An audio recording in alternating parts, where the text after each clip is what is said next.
सकारात्मक सोच को आओ सारे भारत में फैलाए, सकारात्मक ऊर्जा का आओ सब में संचार कराएं।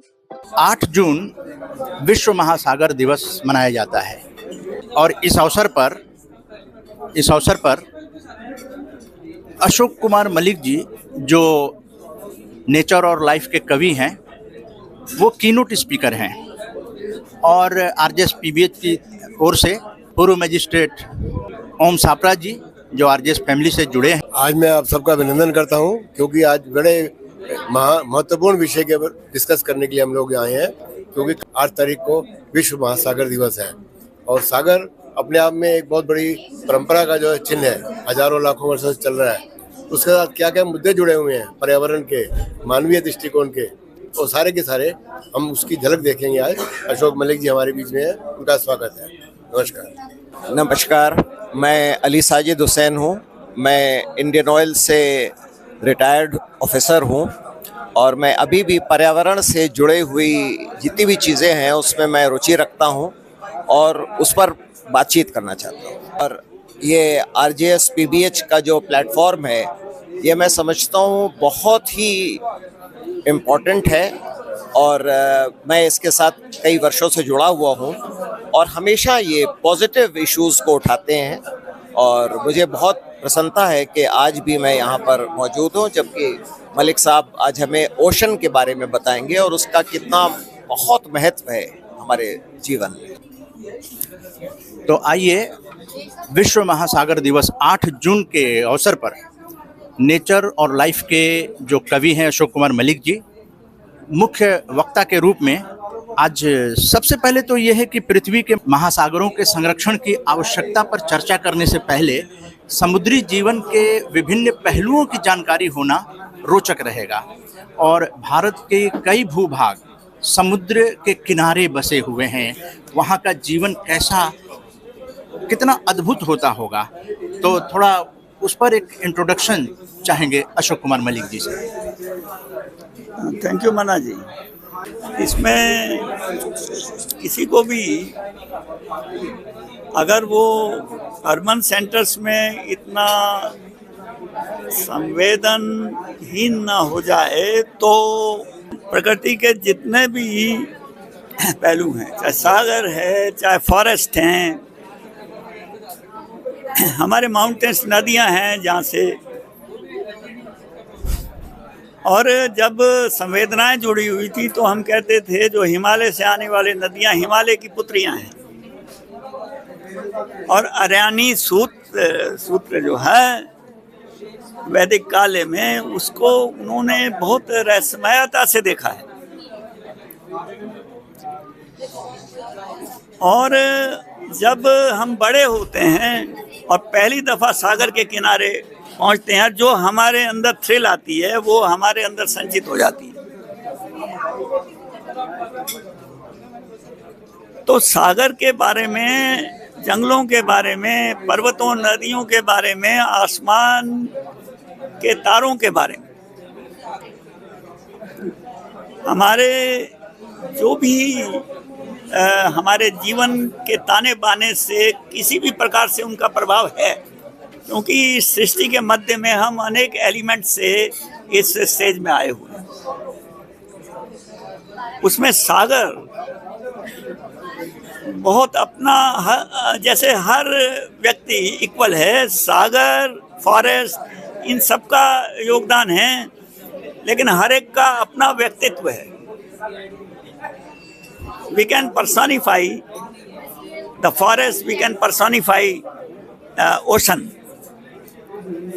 we can personify the night, we can personify the sun, the moon. In fact, हमारे ऋग्वेदिक काल में पर्सोनिफाई किया गया। तो इसलिए आज जो हम महासागर दिवस को मना रहे हैं, ये तो हमारी चेतना में हमेशा प्रस्तुत रहने वाली चीज है। जैसे घर के लोग हैं, हम लोग तो प्रकृति के साथ, मधु विद्या कही गई है ऋग्वेद में कि हर चीज हर एक को देख के प्रसन्न होते हैं, हर एक को देख के प्रसन्न होते हैं। अतः इस कारण से हमको पहले तो जीवन के जॉयफुलनेस में ये जानना है कि सागर में क्या क्या है। तो ये स्पष्ट है कि महासागर उस जल के स्रोत हैं जो जीवन के अस्तित्व के लिए आवश्यक हैं, और ग्रह के पारिस्थितिकी तंत्र में उनकी भूमिका का क्या महत्व है, ये अशोक कुमार मलिक जी से हम लोग जानते हैं। Thank you, very valid question है। In fact, it is all the time at the back of mind whenever one is even busy in other things. Whosoever is conscious of the passing times and where humanity has come in its long march since times immemorial, we have to ultimately turn towards these things, and we have to talk about that. In fact, we have to take practical steps even at our individual level. And we have to remind authorities to accelerate the steps, because there is no scope for any delay in these things, because the entire environment has been disturbed by human activities. और जैसा आपने पूछा कि सागर का क्या उसमें role है, तो पहले तो धरती पे 71% सागर है और 29% लैंड है और 11% के करीब एग्रीकल्चर लैंड है। तो सागर जो है इतना विशाल है, जैसे कि प्रशांत महासागर 5 सागर हैं और सीज हैं। प्रशांत महासागर जो है 1/3 ऑफ द अर्थ गया हुआ है, और उसका हमारे क्लाइमेट पे डोमिनेंस है। और it has been the cradle of life. उससे बढ़कर क्या बात होगी? It has been the cradle of life. This is now consensus कि मानवता का जो क्रेडल है वो ओशन है। अगर हम किनारे पे पहुंच के ये फीलिंग रखते हैं तो हम हमेशा चाहेंगे और इसी की चर्चा करेंगे कि हम किस तरह सागर को और बाकी वातावरण को विक्षुब्ध होने से बचाएं। और इस समय जैसे मानसून आती है, हमारा जो भी एग्रीकल्चर है उस पर बहुत अभी भी निर्भर है। चाहे वो इरिगेशन भी हो गया है तो बहुत निर्भर है। अब अभी इसी समय एल नीनो जो है प्रशांत महासागर में, सुपर एल नीनो की बात हो रही है। इसी से रिलेटेड है कि जलवायु परिवर्तन का महासागरों पर क्या असर पड़ रहा है।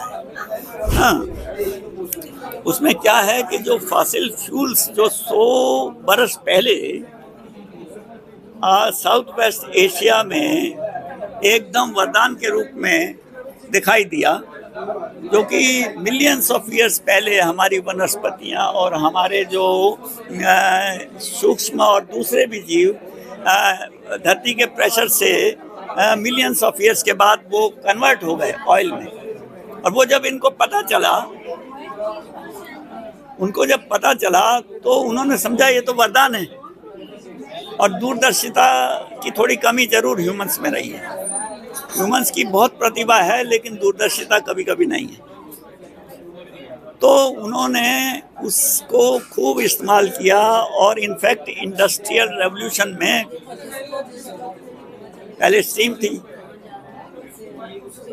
उसका ऑयल की डिस्कवरी का, ऑयल गैस की डिस्कवरी का बहुत बड़ा हाथ है। और फिर टेक्नोलॉजी आगे बढ़ती जाती है इन चीज़ों के साथ, परस्पर जो है वो उनका बूस्ट करती हैं वो चीज़ें। और वैज्ञानिक जो है नई टेक्नोलॉजी को ईजाद करते हैं। और हमारी व्हीकुलर ट्रैफिक और चाहे वो उससे ये जो वायुमंडल है इसमें कार्बन डाइऑक्साइड और दूसरी गैसें, नाइट्रस ऑक्साइड और दूसरी गैसें जाकर इनमें देखने में आता है कि यद्यपि ग्रीन हाउस इफेक्ट बहुत ज़रूरी है हमारे लिए, अगर ग्रीन हाउस इफेक्ट अपने नॉर्मल सी में अगर नहीं होता तो यहाँ तो रह नहीं पाते हैं। अभी जैसे आपके गए हुए मसूरी में, तो वहाँ पे वो ग्लास में वो पौधे होते हैं जो उसमें नहीं रह सकते, उसको ग्रीन हाउस बोलते हैं। वही चीज़ पृथ्वी में इस वायुमंडल के जरिए, वायुमंडल उसी ढंग का जो है अपना वो निभाता है, रोल को निभाता है। लेकिन अगर वो एक्सेस हो जाएगा, दूरदर्शी ना होने से और संकीर्ण दृष्टि, ग्रीड होने से, गांधी जी ने कहा था कि ग्रीड के लिए चीजें कभी भी पूरी नहीं होती। धरती के पास सब कुछ है और हमारे 8 अरब भी लोग भी बड़े खुशहाल हो सकते हैं, लेकिन अगर ग्रीड रहेगी, आपाधापी रहेगी, तो हम जो है एक दूसरे को दुख भी देंगे और धरती को चौपट करेंगे। तो किस तरह से प्रदूषित कर रहे हैं लोग और महासागर जो हैं वो प्रदूषित कैसे हो रहे हैं, क्या क्या कारण है? हाँ, एक तो जब इनमें रेडिएटिव फोर्सिंग होती है, ये जो ग्रीन हाउस गैसेस हैं वो जब वायुमंडल में उठती हैं, चाहे वो व्हीकल से उठती हैं या हमारे थर्मल पावर स्टेशन से उठती हैं, तो वो जो है उसमें से जब सूर्य की किरणें आती हैं, क्योंकि सोलर फ्लक्स कांस्टेंट है, वो आ रहा है और पहले जो है वो चला जाता था ज़्यादातर, या कि अलग परिस्थितियाँ थी। इस समय क्या है कि वो कार्बन डाइऑक्साइड की ये टेंडेंसी है कि जब वो लॉन्ग रेंज में चली जाती हैं तो उनको वो रोक लेती हैं, किरणों को आने देती हैं, लेकिन जो लॉन्ग रेंज में जो हीट है उसको वो ट्रैप करती हैं। और ध्यान देने की बात है कि कार्बन डाइऑक्साइड जो है उससे भी ज़्यादा मीथेन और नाइट्रस ऑक्साइड और CFC, ये सब वायुमंडल में हम फेंकते रहे हैं और उससे इस स्टेज में पहुंच गए हैं कि कह भी सकते हैं कि सिर के ऊपर से पानी जैसा गुजरने जैसा हो रहा है। और अभी भी जो कदम उठाने चाहिए, अभी देखिए पिछली बार बेलम में जो कि इसके मुहाने पर अमेजन नदी के, बड़ी सोच समझ के रखा गया, क्योंकि वो जो अमेजोनिया का फॉरेस्ट है वो भी क्लाइमेट को बहुत विशाल है, और लेकिन खूब कटता जा रहा है, उसके बीच में से रोड बना दिया। तो वहाँ पर ये रखा गया था, और वो यूं है कि वो हीट जो है वो इसको जो कार्बन डाइऑक्साइड को जो है अल्टीमेटली वो सोखता है, जो समुद्र है, और हीट को जो वो अब्जॉर्ब करता है। ये बड़ी इस समय तो सही लग रहा है कि हमारी हीट को मोस्टली वो सोख रहा है। पानी में ये होता है कि it takes a lot of time, हम इमेजिन भी नहीं कर सकते कि वो मिक्सिंग होने में कितना टाइम लगेगा और फिर उसको छोड़ने में कितना टाइम लगेगा। It will affect us, the disturbance that we are causing to nature and the way ocean is being heated, उसकी रिपरकशंस जो है सेंचुरीज तक जाने के हैं, और ये हमको सबको रियलाइज करना है, कॉमन आदमी को भी, अथॉरिटीज को भी, एवरीवेयर। और हमको इसमें कोई भी डिले, अगर ये सोचेंगे इस समय हमारे बहुत करेंगे, जितना डिले करेंगे कॉस्ट इतनी हो जाएगी कि वो बड़ी मुश्किल में हो जाएगा, उसके बाद जो तकलीफ होगी उसका कोई हिसाब नहीं। तो बेलम में जो COP हुई, जो 90 अर्थ समिट हुई थी, उसके से भी अभी तक इतना ज़्यादा, we are in 26 and it started in even rather late in 92, इतने समय होने के बाद भी बहुत अच्छी बातें हुई हैं और बहुत कंसेंसस कई बातों में है, वो आई अप्रिशिएट इट। लेकिन उसके बाद कहना ही पड़ेगा कि जैसे अमीर देश हैं जिन्होंने ज़्यादा प्रदूषित किया, हालांकि संख्या कम थी उनकी आबादी की, लेकिन उनका लाइफस्टाइल तो बहुत लग्जूरियस है। अब जब जो हमारे देश उन तक थोड़ा बहुत अपना सुविधाएं चाहते हैं, वो अगर इसी समय वो हो जाए तो वो क्या करें, थोड़ा बहुत तो उनको भी धरती पे, लेकिन उन्हें किस तरह के कदम उठाने की जरूरत है? महासागरीय पारिस्थितिकी तंत्र में होने वाले जो भी ये प्रदूषण वगैरह है, व्यवधान है, उसको रोकने के लिए किस तरह के कदम उठाए जाएं? हाँ, बिल्कुल, ये तो डेफिनेट है। कदम उठाने से पहले वैज्ञानिक जो अनेक सिनारियोज,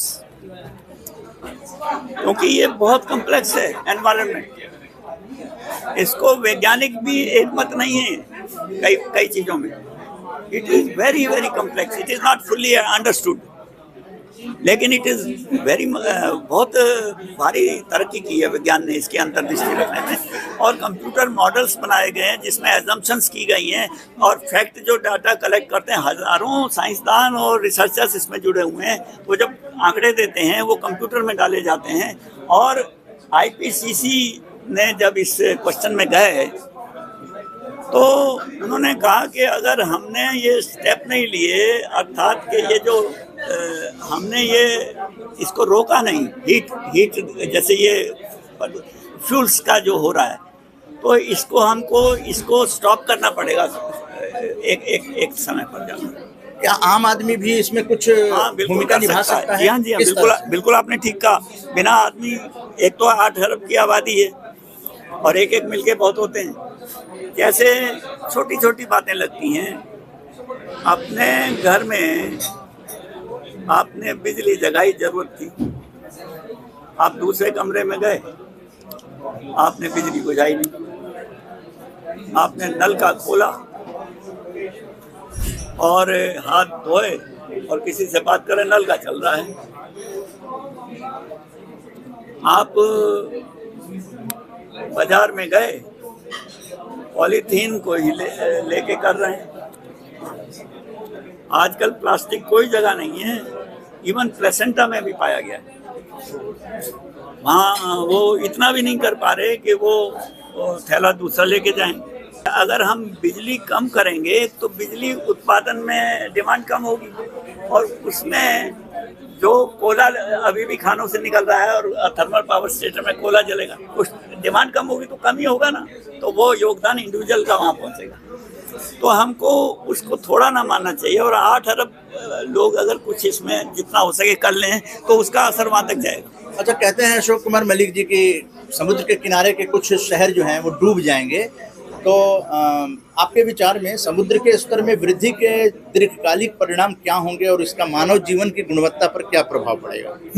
बिल्कुल, बहुत ऐसा ये प्रश्न है जिसपे चिंता होनी चाहिए, क्योंकि 2 तरह से राइज कर रहा है सागर।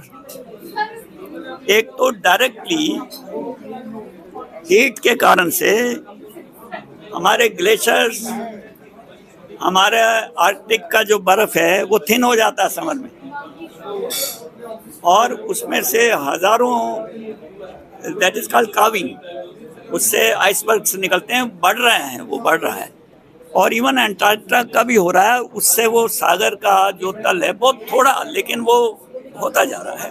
और ऐसा भी अंदाजा लगाया गया IPCC ने, संभवतः इफ आई एम रिमेम्बरिंग, वो ये है कि ये काफ़ी बढ़ेगा, और कोस्टल एरियाज में बहुत आबादी रहती है और आइलैंड्स में भी रहते हैं। आइलैंड्स तो डूब जाएंगे और कोस्टल खाली माइग्रेशन करना पड़ेगा कुछ अरब लोगों को, और वो माइग्रेशन करना आप जानते हैं उससे कितनी अस्त व्यस्तता होगी, कितनी त्रासदी होगी, कितना दुख झेलना पड़ेगा, कितनी मुसीबतें आएंगी, कितना उनका टेम्पर लूज होगा, कितना एग्रेशन आएगा सोसाइटी में, वो बहुत ज़्यादा अस्त व्यस्त करेगा।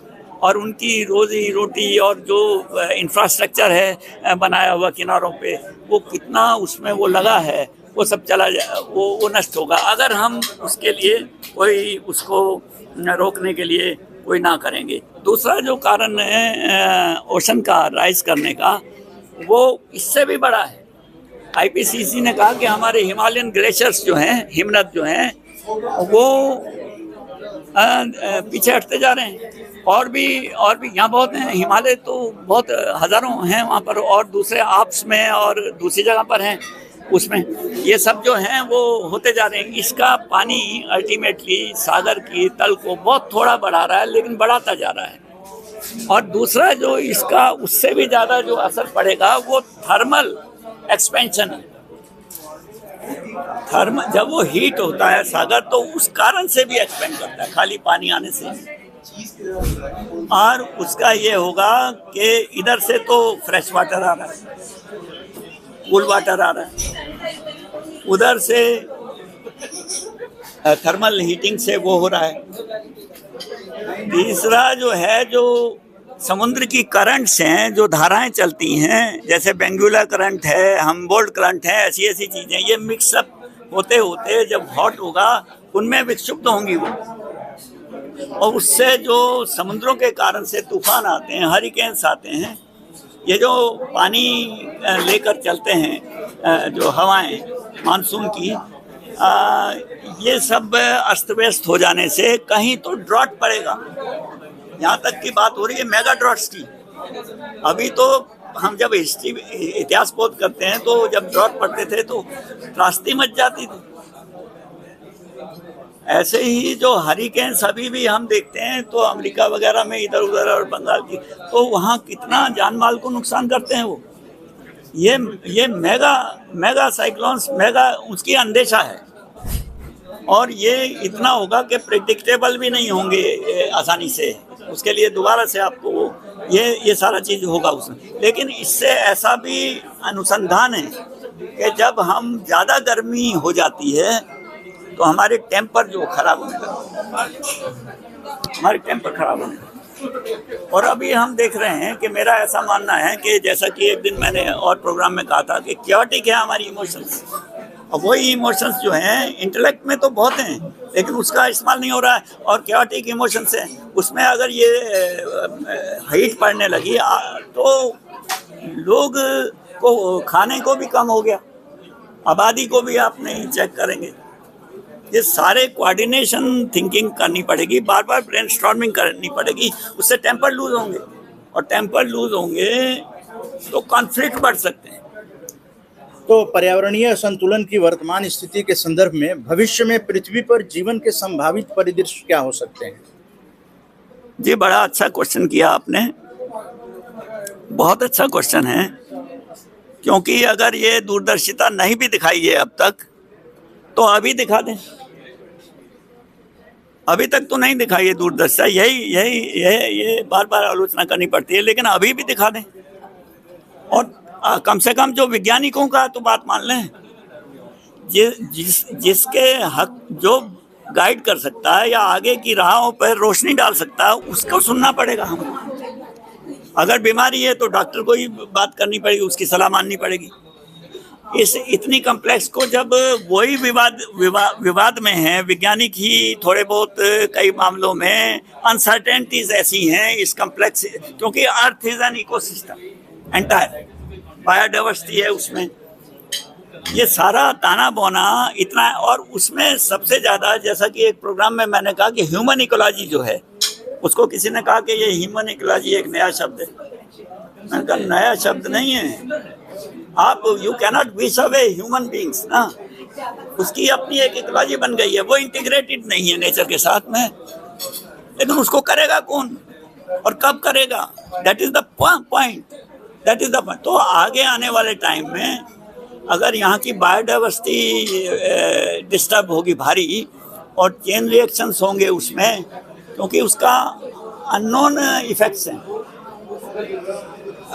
वृक्ष और पौधे और फूल और इंसेक्ट्स और प्रेडेटर्स एंड प्रे और वन, ये सारे, और सॉइल, ये सारे चीज़ों का ताना बाना ऐसा है जैसे एक स्वेटर में अगर एक चीज़ उधड़ने लगती है, उधड़ता चलता है। तो जो आम आदमियों को तो इतना संवेदनशील नहीं रहे कि वो नेचर की बातें ही करना पसंद नहीं करते, वो तो वैज्ञानिक बताना चाह रहे हैं। तो दूसरा बात है कि आपने जो प्रश्न किया था, इंडिविजुअल जो है ना वो तो करे, लेकिन बहुत हम अपेक्षा करते हैं अथॉरिटी से, उनको हम पावर देते हैं, उस पावर का बहुत टाइमली इस्तेमाल करना इस समय की ज़रूरत हो गई है। और नहीं तो हमारे वैज्ञानिकों ने थोड़ा हिंट दिया है कि अगर ये हीटिंग बढ़ती गई पृथ्वी की, और हमारे पास यही घर है, this is the only home that we are having at the moment. हमारे पास कोई दूसरा घर नहीं है। दूसरा घर में आदमी को कहीं 2 घर होते हैं तो दूसरे घर में चला जाता है। अमेजन के फॉरेस्ट में टूकेन्स रहते हैं, टूकेन्स 33 प्रजातियों के। वो एक यहाँ पेड़ में कोटर में रहते हैं, एक कहीं और रहते हैं। कहीं उनको डिस्टर्बेंस होती है वहाँ चले जाते हैं। हमारे पास तो एक पृथ्वी घर है, जाएंगे कहाँ? अभी तो जा भी नहीं सकते। तो वैज्ञानिकों ने कहा है कि ये और दूसरा घर भी क्या, घर के लोग ही आपस में मेल नहीं रख रहे हैं। इसी समय भी कॉन्फ्लिक्ट चल रहे हैं जो कि लोगों को नरक बनाया हुआ है। तो आगे अगर ज्यादा कॉन्फ्लिक्ट, जैसे मेगा ड्रॉट और मेगा साइक्लोन और मेगा कॉन्फ्लिक्ट हो गए तो क्या होगा? मैं ये जरूर बहुत जोर दे के कहना चाहूँगा कि आप नेचर की परवाह मत करो। ह्यूमंस को इतनी अहमन्यता से बचे। नेचर की परवाह मत करो। नेचर हमेशा अपनी परवाह कर सकती है और करा है उसने। नेचर अपनी परवाह कर सकती है। नेचर की बात मत करो, तुम अपनी बात करो, अपने को बचाना। तब नेचर को थोड़ा सा विक्षुब्ध होने से तो बचा ही लेंगे। उसका आदर करो। अगर नहीं करेंगे तो अगर एक्सटिंक्शंस बढ़ गई, जैसा कि अंदेशा है वैज्ञानिकों का, ऐसा मानते हैं। मैं वो नहीं कह रहा हूँ कि बिल्कुल पेसिमिस्टिक नहीं हो रहा हूँ, लेकिन बताना जरूरी है। ह्यूमन इंजेन्युइटी बहुत कमाल की है। तो ऑप्टिमिस्टिक हैं हम, कर लेंगे कुछ, लेकिन देर कर रहे हैं। अगर बहुत देर कर दी इन्होंने तो 6th एक्सटिंक्शन का कहीं ना कहीं हिंट दिया गया है। और इस बार की जो एक्सटिंक्शन है, मैस एक्सटिंक्शन, वो ह्यूमन काज्ड होगी। वो और भी त्रासदी और दुख वाली बात है। तो वहाँ उस ओर बढ़ रहे हैं हम लोग, क्योंकि नेचर अपने को फिर रिस्टोर कर लेगा।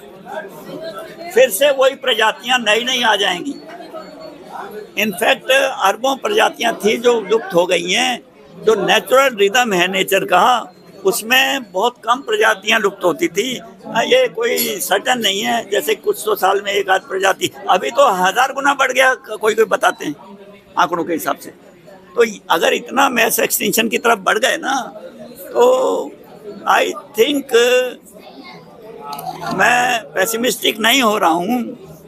We are and this RJS PBH का मंच जो है ऑप्टिमिज्म वाला मंच है, और हम चाहते हैं कि ऑप्टिमिज्म की रोशनी फैले समाज में।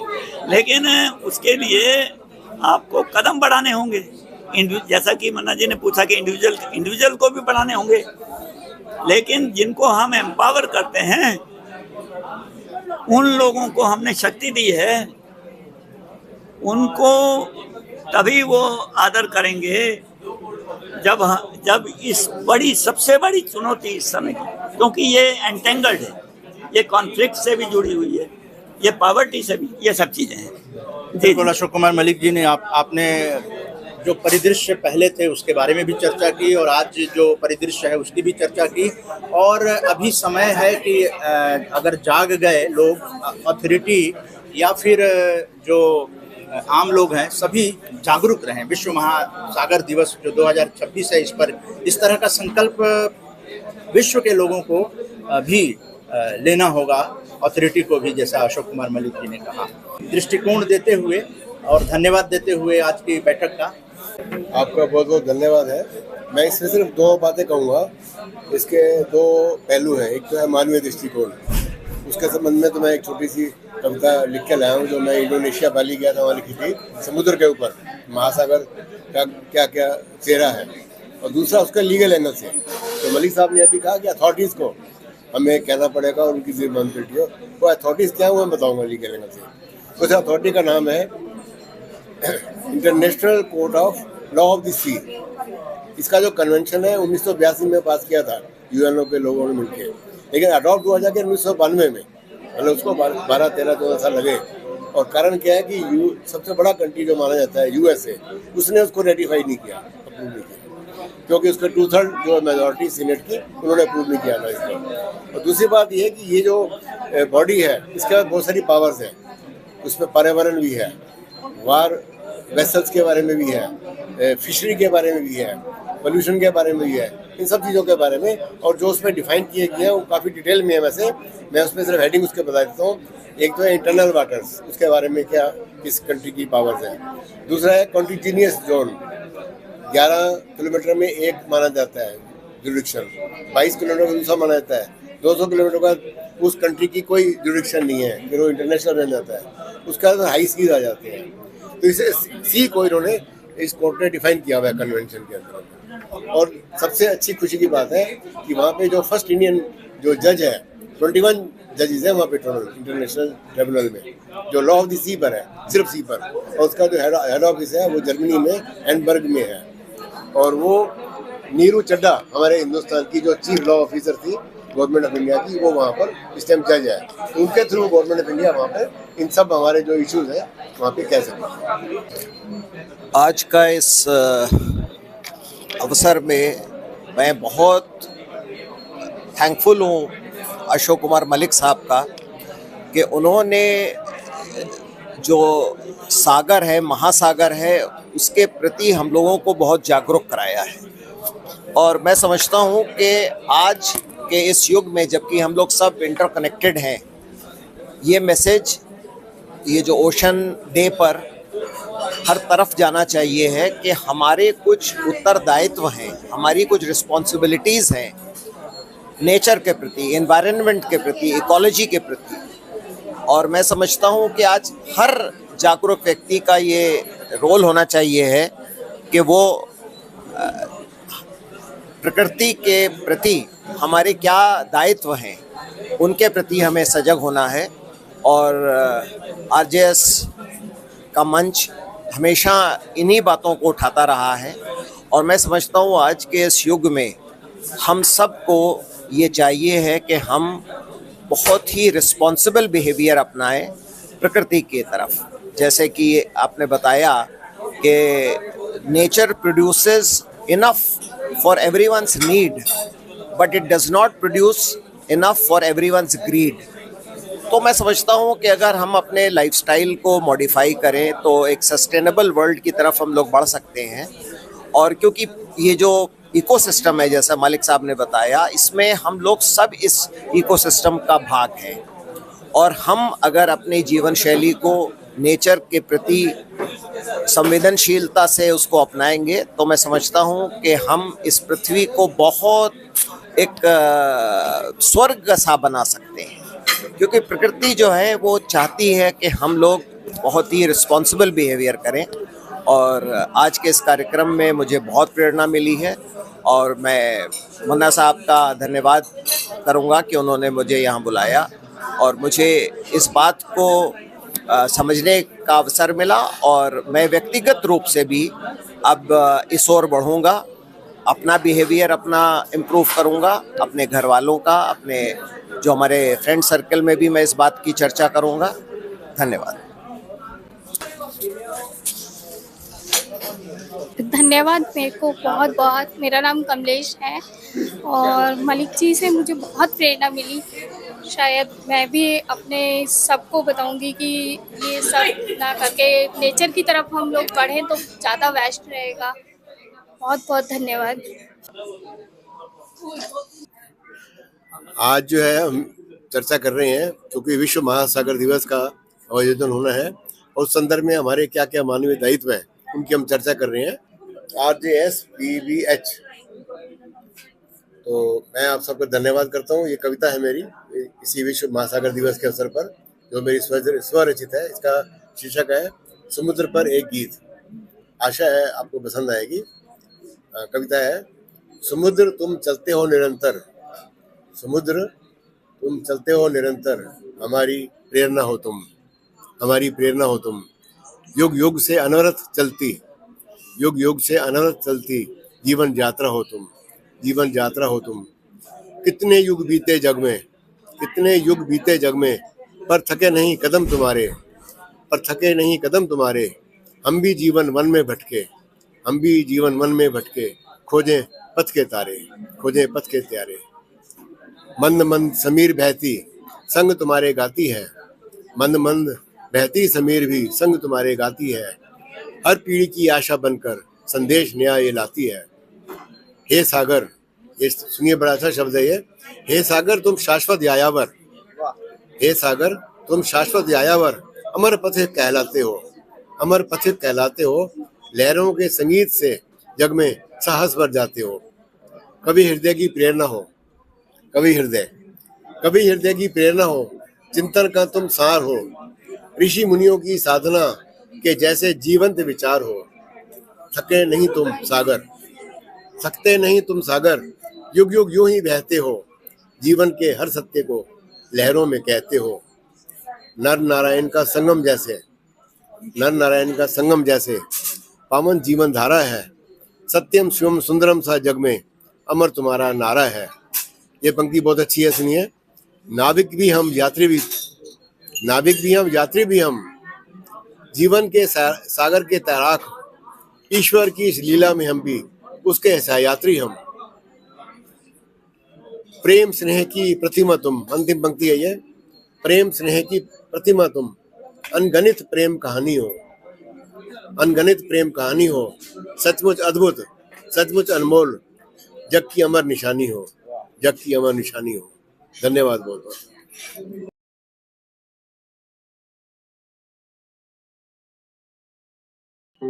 सकारात्मक सोच को आओ सारे भारत में फैलाए, सकारात्मक ऊर्जा का आओ सब में संचार कराएं।